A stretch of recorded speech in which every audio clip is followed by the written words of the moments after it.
Vous avez peut-être perdu un proche, mais vous n'avez jamais réussi à pleurer. Votre cœur est resté figé. C'est peut-être ce qu'on appelle un deuil bloqué. Et le plus surprenant, c'est que ce blocage peut durer plusieurs années. On peut ne pas en avoir conscience.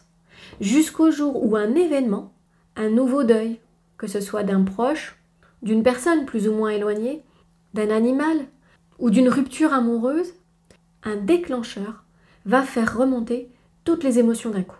Aujourd'hui, on va voir ensemble pourquoi un deuil peut être bloqué. Quels sont les symptômes à reconnaître? Et qu'est-ce qu'on peut faire pour avancer quand on a pris conscience de ce blocage?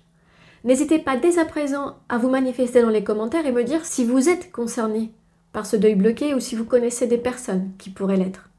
Et dans ce cas, n'hésitez pas à partager cette vidéo qui pourrait leur servir. Alors commençons par voir ensemble ce qu'est un deuil bloqué. C'est une personne qui, au moment de l'annonce du décès de son proche, va rester bloquée aux premières étapes, souvent le choc ou le déni. Elle ne va pas réussir à avancer dans le processus de deuil. Le cerveau, en fait, se protège, se met en mode survie, comme si cet événement ne pouvait pas la toucher et perturber sa vie. Comme ça, les émotions douloureuses sont refoulées et le deuil est gelé. Alors pourquoi ce blocage se produit chez certaines personnes? Ces deuils bloqués peuvent provenir des circonstances du décès. S'il s'agit d'une mort violente, comme un accident, des attentats, un meurtre. Mais ça peut aussi venir de la relation qu'entretenait le proche avec la personne défunte. Si cette relation était conflictuelle, s'il y avait des non-dits, s'il y avait des contrariétés qui étaient entre les deux personnes, s'il n'y avait pas de communication ou très peu de communication bienveillante, tendre, des gestes affectifs absents. Ça peut aussi venir si la personne a vécu ce deuil seule, sans soutien, et qu'elle a dû tout affronter sans avoir une personne pour l'épauler. Et puis il y a tous les facteurs culturels, familiaux, des injonctions sociétaux du sois fort, ne pleure pas, la vie continue. Par exemple, on peut parler d'une personne qui perd un de ses parents et après le décès, après les obsèques, reprend son travail comme si de rien n'était. Elle ne voit pas la tristesse qui est en elle. Elle se dit, bon je surmonte ça mieux que je le pensais, je ne pleure pas, c'est que tout va bien. Sauf que quelques années plus tard, cette même personne, elle perd son chien. Et brutalement, elle se sent submergée de tristesse incompréhensible. Oui, elle aimait beaucoup son chien, mais c'est disproportionné par rapport à la douleur réelle.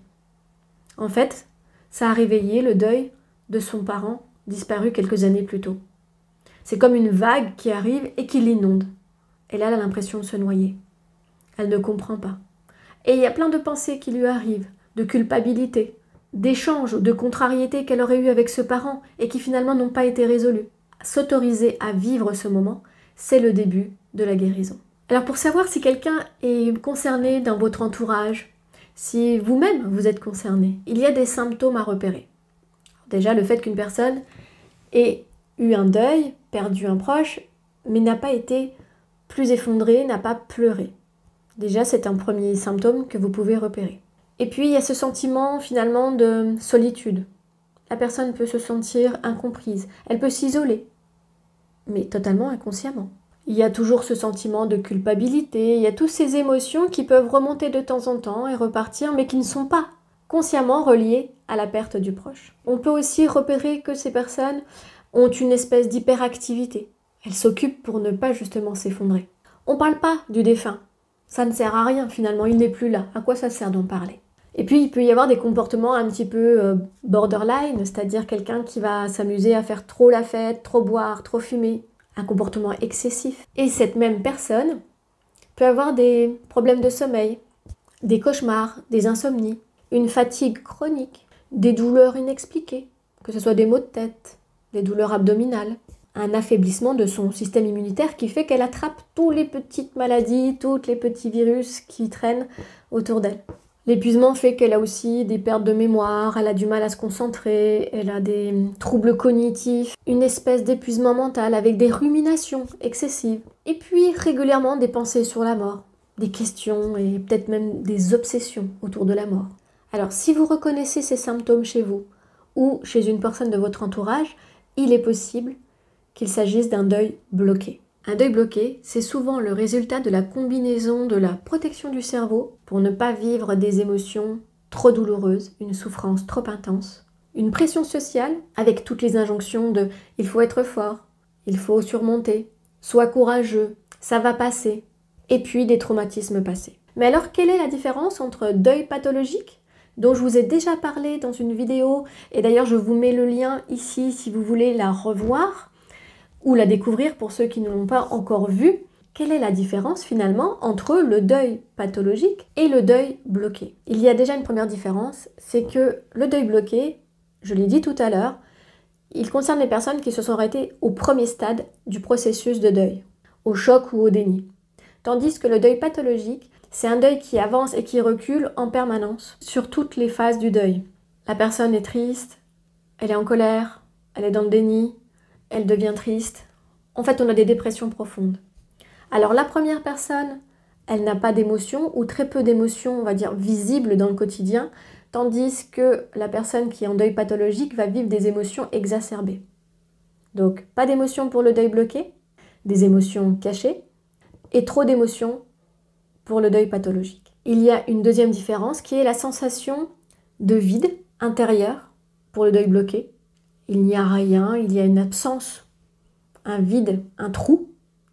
Tandis que pour le deuil pathologique, il y a une douleur intense. Ça remue en permanence. C'est trop plein. Autre différence, c'est qu'une personne qui vit un deuil bloqué, ça ne va pas se voir dans son quotidien. Son quotidien n'est pas perturbé puisqu'elle reprend sa vie en main tout de suite et elle fait comme si ça ne s'était pas passé, comme si elle n'avait pas perdu de proches, comme si elle n'était pas en deuil. Contrairement au deuil pathologique, où la personne, elle est submergée, elle ne peut pas reprendre sa vie en main. Elle est dépassée par les événements, tout la submerge. Elle a du mal à agir, à être dans l'action du quotidien.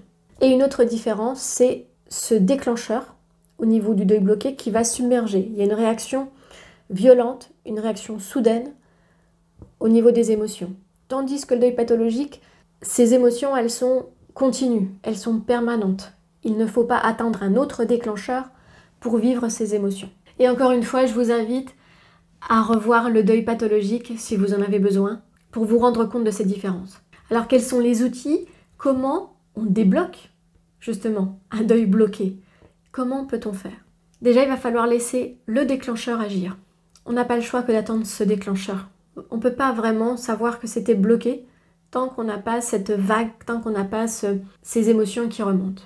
Une fois que ce déclencheur est arrivé, que les émotions remontent, c'est prendre conscience que ces émotions ont un lien avec ce deuil précédent, avec l'absence d'émotions que nous avons eues au moment de la perte du proche. Et ensuite, c'est s'autoriser à vivre ces émotions, oser pleurer, oser être en colère, oser dire tout ce qui n'a pas pu être dit au moment du décès, et ne pas se juger. C'est le début d'un processus de guérison. Et vous avez l'écriture qui est un moyen thérapeutique très fort. Écrivez une lettre au défunt, dites-lui tout ce que vous n'avez pas pu lui dire. Allez jusqu'au bout de la relation avec le défunt pour faire un vrai au revoir. Et puis il y a toutes les thérapies cognitives, que ce soit l'hypnose, le MDR, la sophrologie. Vous pouvez vous lancer dans des séances qui vont vous faire énormément de bien. Mettez en place un rituel, une autre petite cérémonie peut-être pour dire au revoir, ou créez un objet en mémoire au défunt. Faites quelque chose qui va vous relier avec ce défunt, ce lien que vous n'avez pas pu avoir peut-être au moment du décès. Vous pouvez aussi commencer des exercices de méditation, de respiration qui vont apaiser toutes ces émotions qui sont comme un volcan en ébullition à l'intérieur de vous. Et puis vous pouvez trouver des groupes de parole, des personnes qui ont vécu des deuils, qu'ils soient pathologiques, bloqués ou qu'elles soient dans un processus de deuil classique, mais un endroit où vous pouvez vous exprimer et partager ce que vous ressentez, ce que vous vivez. N'hésitez pas aussi à aller chercher de l'aide auprès de vos proches, de votre entourage, amis, famille. Ils sont aussi de bonnes ressources pour pouvoir évacuer, extérioriser et aussi vous épauler dans votre quotidien. Et tout ça vous permettra d'éviter de passer d'un deuil bloqué à un deuil pathologique. En résumé, vous l'aurez compris, le deuil bloqué n'est pas une faiblesse.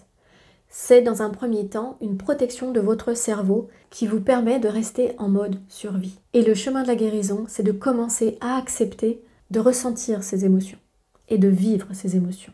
Alors si cette vidéo vous a aidé, si elle vous a permis de comprendre là où vous en êtes actuellement ou de repérer où en est quelqu'un dans votre entourage, n'hésitez pas à mettre un commentaire. N'hésitez pas à partager votre expérience pour d'autres personnes qui vivraient des choses similaires. Likez aussi, ça va beaucoup m'aider à faire connaître la chaîne et abonnez-vous pour ne rien manquer des prochains épisodes.